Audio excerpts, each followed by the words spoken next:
ታይትሉ የስሟ የፕሮፋይሏ ዶንት ተች ሚ ምንድን ነው አለ። አትንኩኝ ነው አለች። ምንድን ነው አትንኩኝ ማለት ነው ብላለች። እና ዶንት ተች ማይ ስታፍ እያሉ ነው ከዲሲዎች። ሰውየው ደብሮ ቲክታክ ያል ከስር ሰውየው ሳይጨቃጨቃሉ ቲክታክ ላይ ገብቶ የሆነ ነገር ያያል ሰው ፍንጥርጣሪ እንግሊዘኛ አለ። ዶንት ተች ሚ የሚል በመሃል አለ። አውቶሪቲ የሚባል አለ። እቺን ይጨማምሩበታል። ዶንት ተች ሚ እንግሊዘኛ አይዲሲ አፈር ያስበላችሁ፣ አፈር ያስበላችሁ። ጌታ ምስክሬ 30 ዓመት ኖራችሁ you can't even explain what you want to say in there. You can't even explain it. Call 911. I call 911. Don't touch my stuff. I call 911. ይልሃል ነው ማፈሪያ። አንተ ሌባ stay away. ሌባ አንተ ሌባ stay away. It's embarrassment for Ethiopian people, to be honest with you. It's embarrassment for our people. እንደዚህ አይነት መሀይማን ተሰብስበው የሚያደርጉትን ነገር በኢትዮጵያ ላይ ይሄውን ለኢትዮጵያውያን ምንድን ነው የሚያስተምረው? ኢትዮጵያውያን በእናንተ ምን ያህል ገንዘብ እንደተሸቀለ በየቦታው ሄዶ በተለይ በአማራ ስም የፈረደበት አማራ አለ አይደል? እጥብ አድርገውታል። አማራ እጥብ። አሁንስ ለሁለት አማራ ስለሆነ ነው የተገፋው እያሉ ደግሞ ሀብታሙ አያሌውን ድጋፍ የሚያደርጉ ጀለሶች መጡ። ሀብታሙ አያሌው አማራ ነው ከልቡ። አሁን ለሁለት ተከፍሏል። እነ ጄሪ ናቸው ይባል በሙሉ ሌባ፣ በሙሉ ሌባ። እኔ ግንቦት ሰባት አይመቸኝም ስል እውነት ለኢትዮጵያ አስበዋል ነበር። ኢትዮ 360 ብለው ኢትዮጵያዊነት እዛ ላይ ነበረ፣ ታዩት ነበር ኢትዮጵያዊነት። አሁን ዩሪ የሚባል አንድ መጥቷል። ሀብታሙ አያሌው ጀግና ነው እያለ መጥቷል። ዩሪ ፊቱን እንኳን አያሳይም። በኢትዮጵያ መስተካከል የሚደሰቱ አይደሉም። ለምን?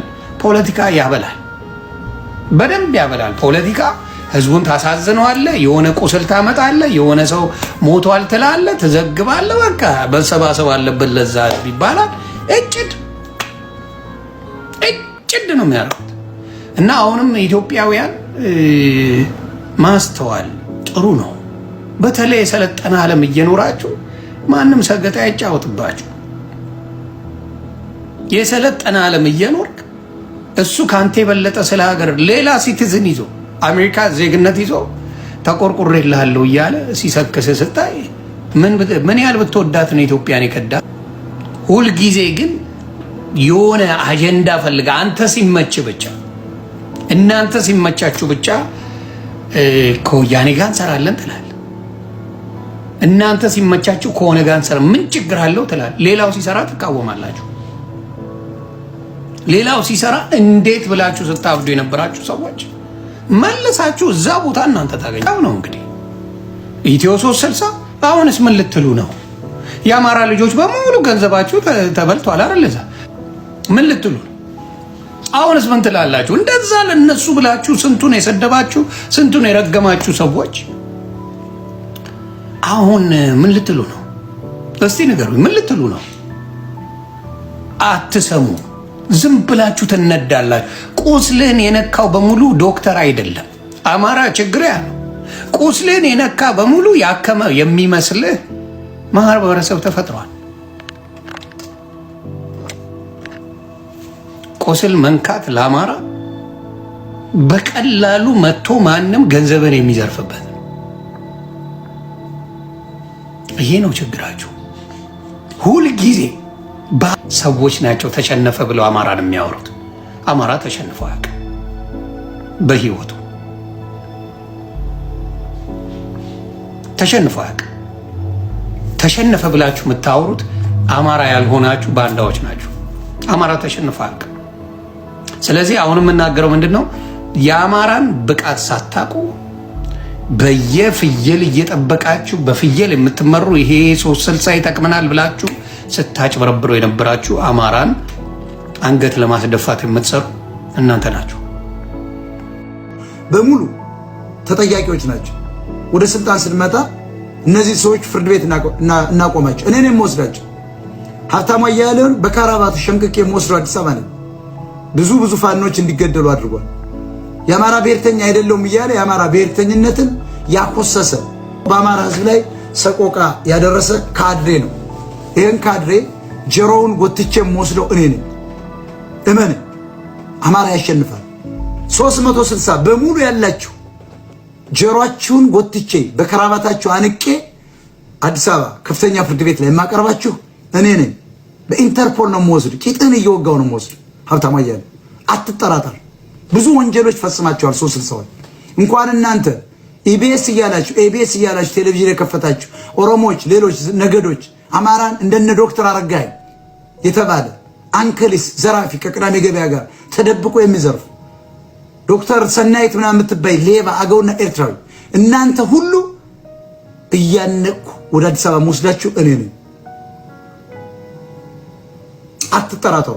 ኢሳት ላይ የአማራን ሕዝብ የዘረፋችሁ ትግሉን የነጠቃችሁ እንደነገዱ አንዳርጋችሁ ኢሳት ውስጥ የነበራችሁ በሙሉ ጋዜጠኞች በህይወት ካላችሁ ጀሮን እያንጠለጠልኩ ወደ አዲስ አበባ የምወስድ በአውሮፕላን እኔ ነኝ። ራሴ ነኝ የምወስድ። ቂጥን በሽጉጥ እየወጋው የምወስድ እኔ ነኝ። አትጠራጠር። አማራ ያሸንፋል ብዬ ተስፋ አለኝ። እንደዚህ ከቀጠል ከሰማ ያሸንፋል። ካሸነፍን የመጀመሪያ ጠላቶች እነዚህ ናቸው።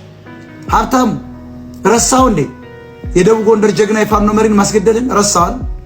አስወግዱት የሚለው ቪዲዮ አሰማለሁ። ውብ አንተን እኔ ወጣሁት ለአማራ ህዝብ ነው። ለሀብታሙ አያሌው የተባለ መጋዣ ተገዢ አይደለሁም ነው ያለ። ባለ በ3 ቀኑ ነው አስወግዱት እንዳለ ገንዘብ ሰጠውን ያስወግዱት። ከመንግስት ኃይል ጋር ስልኩ ስለሚታወቅ በየት በኩል እንዳለ የስልክ ጂፒኤስ ተጠቅመው ነው እና ብዬ መቱት። ስለዚህ ሀብታሙ አያሌው በለው ምናምን 360 ፈረሰ ትላለህ። አናት ይፍረስና ማይም ስለሆንክ ነው 360 ላይ መስለ 360 መፍረስ ሚዲያ ላይ ቁጭ ያሉ ሰዎች ሁሉ አማራዎች አይደሉ። ገና ብዙ የሚወጡ መረጃዎች አሉ። እንደ ኢትዮ 360 ነው እኛ የምናውቀው ነገር የለም። እውነቱን ለመናገር እንደ ኢትዮ 360 ያለፉና ዓመታት ምን ያህል ለኢትዮ 360 ገንዘብ ይግባ፣ ኢትዮ 360 ምን አይነት ገንዘብ አለው፣ እነማን ገንዘብ ሰጡ፣ ምንም አውቀው ነገር የለም። እውነት ለመናገር እኔ መረጃውን መሰብሰብ ላይ ገና ላይ ነኝ ያለው ምንም። ነገር ግን አሁን በተያያዘ በማስረጃ ጭምር የሚመጡት ገንዘቦች ለኢትዮ 360 የሚመጡት ገንዘቦች ወደ እሱ አካውንት እንዴት ይገቡ እንደነበረ አሁን ኢትዮጵያ እኛ ነገር የነበረው ኢትዮ 360 ምንም በፋይናንስ የሚከፍለው ለኛ የሚከፍለው ቤት ኪራይ የሚከፍለው ምንም ገንዘብ እንደሌለው ነገር ቆይቷልና ይሄን እንግዲህ ሀገሪቱ የገቢዎች ሕግ አላት፣ የገቢዎች ቢሮ አለ። እነሱ የሚያጠኑትና እነሱ የሚወስኑት ውሳኔ እዚህ ጋር ምንም አይደለም። ደግሞ በጉዳይ በህግ ያለ ስለሆነ ሕግ ባለበት ሀገር በር ከፍቶ መውጣት ያቃተው ሀብታሙ አያሌው እንግዲህ በአሽከሮቹ በኩል ደንገጥሮች አሉት።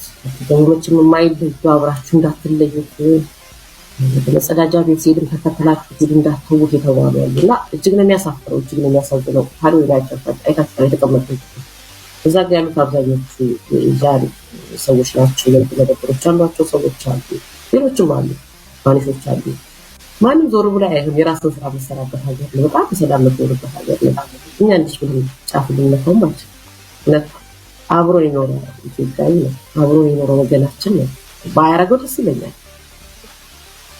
ግን አምባገነኖች ከልባቸው ፈሪ መሆናቸውን ያየንበት ሌላኛው አብይ አህመድ ኢትዮ 360 ለመሰልቀጥ ምን ያህል እንደተጣደፈ ምን ያህል በጓደኞቹ ላይ የተፈጸመው ሂደት እኔ እግዚአብሔር እናመሰግናለሁ። ብቻ ሀገር የተጻፈ ብቻ ሳይሆን የሚተገበር ሕግ አለ። ሕግን ለመተግበር ምንም ወደ ኋላ የማይባልበት ሀገር ነው። ይሄን ይዘና ወደፊት እውነት ለመናገር በቦዲጋርድ እስካሁን እየተጠበቀ ያለው ሀብታሙ ከቢሮ ላለመውጣት እዚያን ያህል ሲፈራ ማየት እስካሁን ድረስ እኔ ራሴ ድንጋጤ አለቀቀኝና እናንተም በየሰዓቱ ተከታተሉ እናንተም ራሳችሁ ገንዘብ እየገባችሁ ታዩት ነበርና ለሁለታችሁም እድል ልስጣችሁ። ወደ ስራ ሲሄድ ደግሞ 3 ሰዓት ሊበዛ 3 ሰዓት ከ20 እንደዚህ ከሩብ ላይ ወደ ስራ መስክ ሲሰማራ ወደ መኖሪያ መስክ ደግሞ ስንሰማራ ኢትዮ ሰገነት ላይ እንገናኛለን። ስራ ሄድኩኝ ማለት ነው። አይ በግድ ኡበር ንዳ ካላችሁ ለጊዜው ኡበር መንዳት ክብር ያለው ስራ ነው። በደንብ ነው የምሰራው። ባይዞ ኤኒ ታይም እሰራለሁ።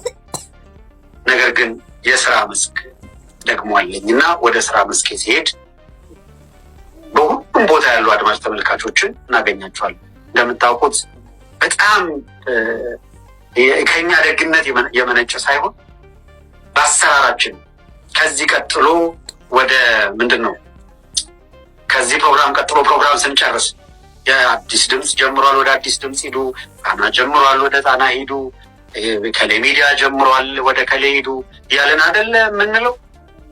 እና የሲኤንኤን ጋዜጠኞች ስራቸውን ሲጨርሱ ቀጥሎ የሚሄዱት ወደ ግል ስራቸው ይሆናል። የግል ስራቸው ሚዲያ የሆኑ አካላት ወደ ሚዲያ ይሄዱና በግል ቻናሎቻቸው ደግሞ ስርጭት ማድረግ ይጀምራሉ። እናም ይሄንኑ ነግሬ እዚህ ጋር ማጠናቀቃችንን አብስሬ ይሄዳለሁ።